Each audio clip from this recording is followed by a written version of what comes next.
Bonjour tout le monde. Quand vous avez des restes dans le frigo, rien de mieux qu'un hachis parmentier pour écouler ce qui vous reste. Je vous propose un hachis parmentier à ma façon. Je vais vous montrer les ingrédients pour faire cette recette. À peu près 1,5 kg de pommes de terre, 2 oignons. Alors normalement c'est une gousse d'ail, mais vu que mes gousses sont petites, j'en ai mis plusieurs.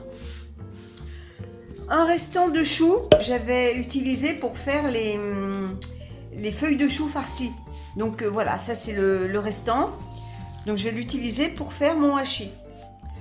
De la sauce tomate fait maison avec les tomates du jardin. De la viande hachée que je viens de hacher moi-même. Alors ça c'était un restant de viande pour Pierrade que j'avais mis au congèle sous vide. Et donc j'ai pris le tout, donc c'est de la viande blanche, hein. Il doit y avoir du veau, de la dinde, du poulet. Et du lait. Alors je ne vais pas utiliser du lait de vache, je vais utiliser du lait végétal. La recette que je vais vous proposer, c'est une recette sans lactose. Pour ceux qui ont des problèmes de digestion avec tout ce qui vient de la vache. On va déjà commencer par faire cuire les pommes de terre pour les réduire en purée. Alors je vais les faire cuire à la vapeur dans mon vitaliseur, mais vous pouvez très bien les faire cuire à l'eau de manière traditionnelle. Pendant que les pommes de terre cuisent, je vais détailler mon chou en fines lanières. Comme ceci. Les pommes de terre ne sont encore pas tout à fait cuites, donc je vais m'occuper des oignons que je vais éplucher et couper en petits morceaux ainsi que l'ail.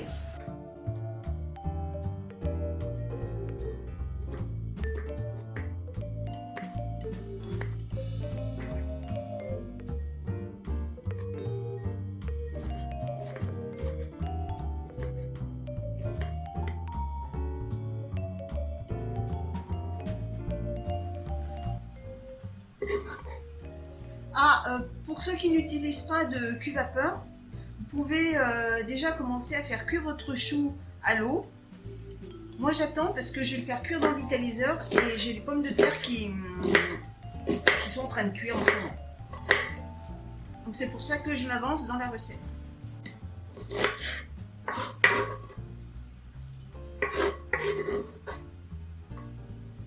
Alors on va faire pareil avec l'ail. Alors l'ail, important, toujours enlever le germe, car c'est ce qui est indigeste.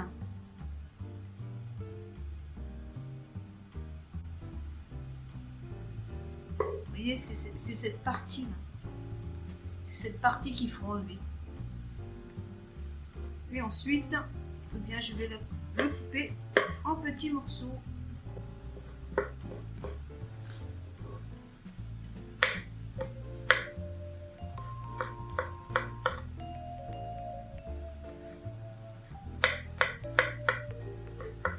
Ça y est, mes pommes de terre sont cuites, donc je vais les réduire en purée et j'ai mis le chou à cuire. Je rajoute un peu de lait.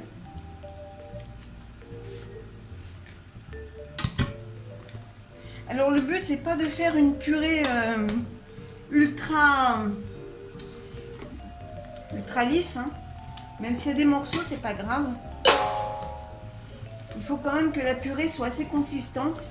Parce que comme on va rajouter de la sauce tomate, si elle est trop liquide, ça va faire bouillasse, quoi. En fait, la purée, c'est ce qui va donner du corps au plat.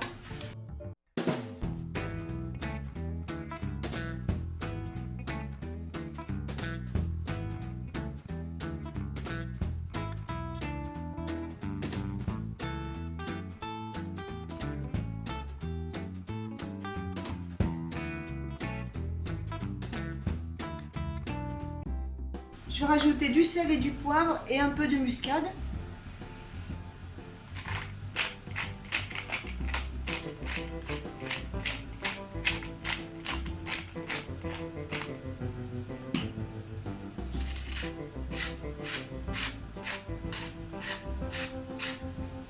un peu peu de muscade. Bon, je mets 2 pincées, hein.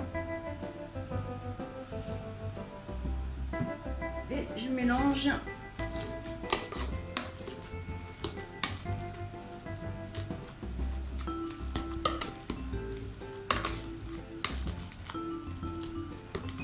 Alors je ne le fais pas au mixeur parce que ça risquerait de rendre ma purée trop liquide, enfin trop lisse quoi. Trop parfaite. C'est pas ce que je recherche. Je prends les oignons et je les fais revenir dans l'huile d'olive. Ensuite, j'ajoute la viande. Une fois que la viande est bien cuite, bien j'ajoute la sauce tomate. Et ensuite, eh bien, je mets le chou.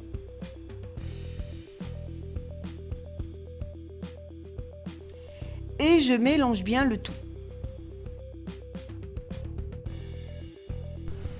Bon, ben maintenant, on va dresser le plat pour le mettre au four. Donc j'ai beurré, huilé un plat. Ne perdons pas de vue que c'est un plat sans lactose. Alors, je commence par mettre une couche de purée.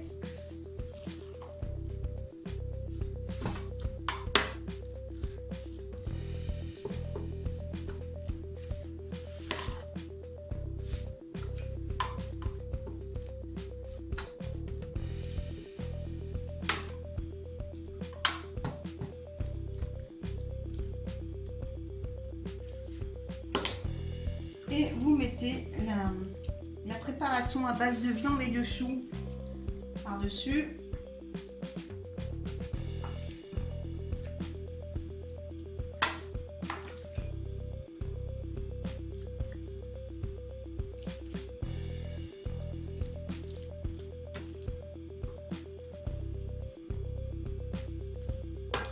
Et je finis par le restant de pommes de terre que je vais mettre par-dessus.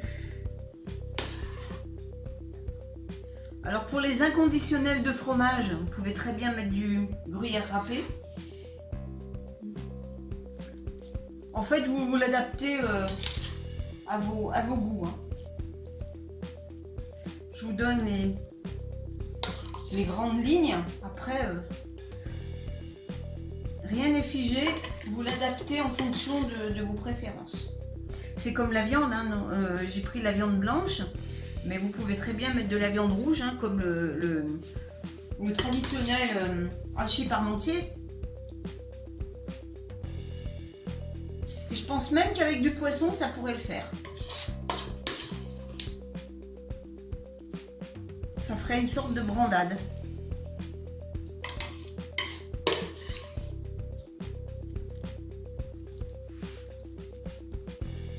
Donc vous essayez d'étaler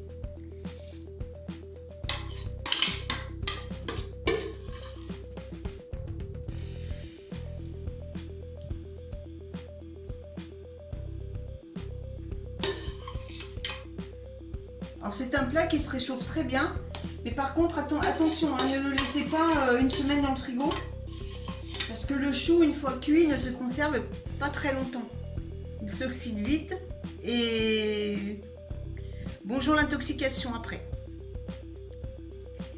Voilà, donc maintenant je vais le mettre au four et on va attendre que le dessus soit doré et ensuite on pourra passer à table.